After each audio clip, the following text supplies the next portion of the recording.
कहते हैं हरि अनंत हरि कथा अनंत। तो ये आज आप अनंत की कथा उद्यापन कर रहे हैं। तो एक भगवान के काय करना चाहिए कि वर्त वाले दिन सूर्योदय से पहले ब्रह्म में उठ अपने नित्य कर्म से निवृत्त हो, फिर विद्वान आचार्य ब्राह्मण को बुलाकर एकाग्र से पूजन करना चाहिए। फिर श्रद्धा पूर्वक पंचामृत से भगवान विष्णु की मूर्ति ने पंचामृत से स्नान कराई। उसके बाद में चंदन लगाया, गंध लगाया, अक्षत लगाया।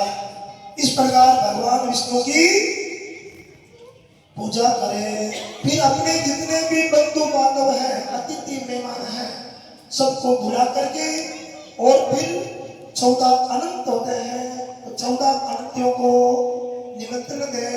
1 महीना 2 महीना 3 महीना पहले निमंत्रण देने के बाद आपा आज लोग जी प्रकार बैठा इस प्रकार बैठ पड़ा और वो अन्न की उद्यापन करना चाहिए।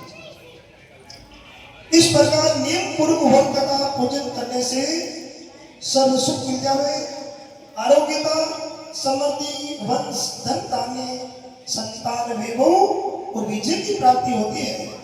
अंत में सायुज्य मोक्ष की प्राप्ति है।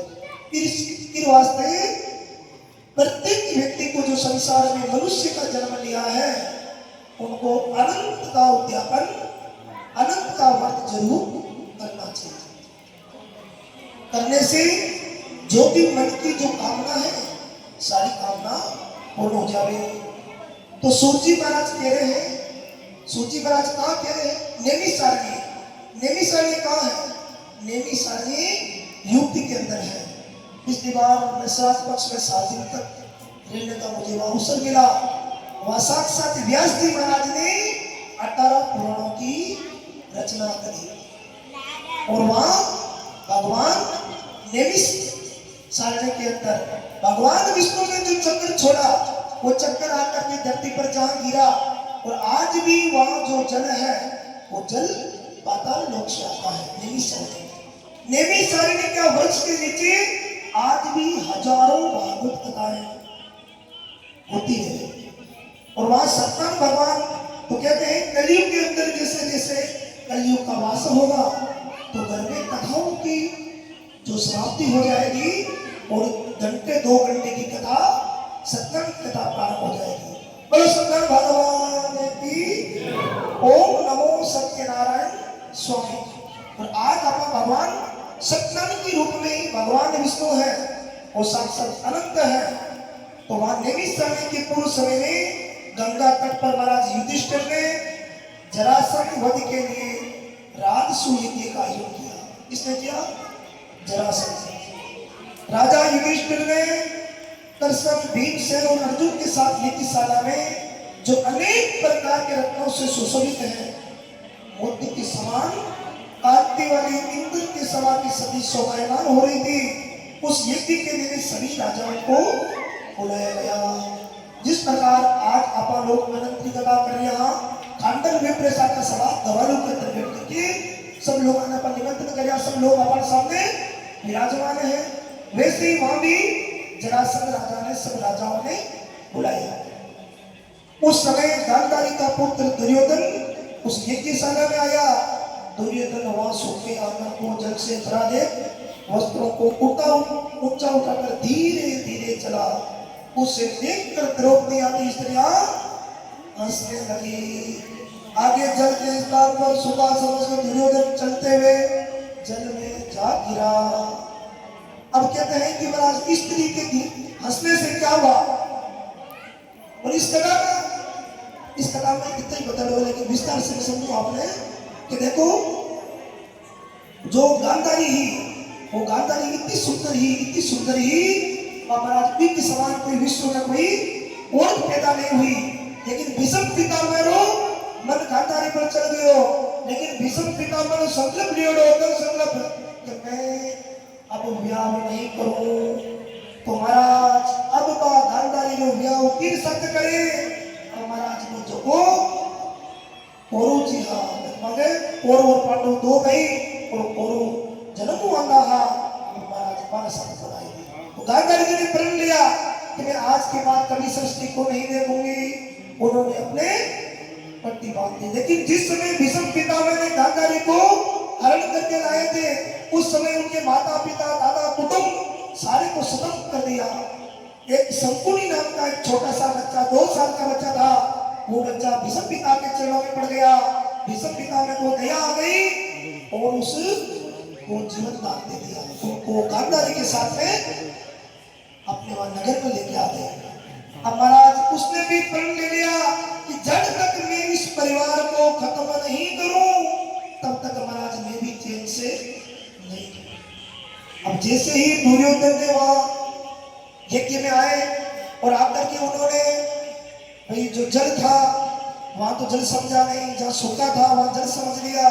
द्रौपदी हंसने लगी और आकर के शंकुनी मामा को बताया कि मामा अब चाहे कुछ भी हो जाए, इसका बदला अपने को लेना है।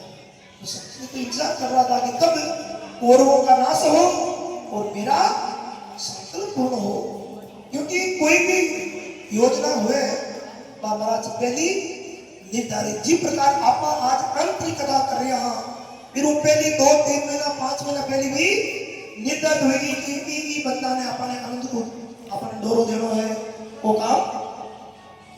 अब उसी समय गांधारी का पुत्र दुर्योधन के किसाने में आया, सूखे आंगन को जल से भरा देखकर वस्त्रों को उठाकर धीरे धीरे चला।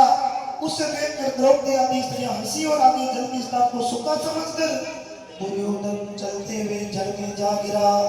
उस समय संपूर्ण तेजस्वी राजा द्रौपदी आदि स्त्रियों ने दुर्योधन का उपवास किया। ये देख के दुर्योधन अत्यंत क्रोधित हो गया, लाल पीला हो गया, अपने मामा के साथ हस्तिनापुर में चला गया। शंकुनी ने दुर्योधन से मधुर वचन कहा, हे राजन, अपने क्रोध को अपने कार्य के लिए छोड़ दो, जुआ खेलने के लिए आप सारे राज्य को पा सकते हैं। हे राजेंद्र, यज्ञ मंडल को चलने के लिए उठे। ऐसा ही वो कहकर दुर्योधन यज्ञ मंडल में आए। इतने में सभी राजा यज्ञ समाप्त करके अपने अपने देश को चल गए। उसके पश्चात राजा दुर्योधन ने हस्तिनापुर में आकर युधिष्ठिर, भीम, अर्जुन आदि पांडवों को बुलाकर जुआ खेलना प्रारंभ किया।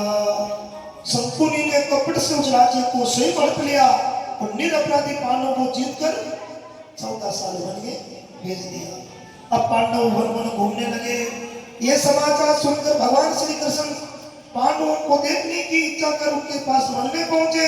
सूची महाराज बोले, हे ऋषियों, वन में रहते हुए दुख से दुर्बल।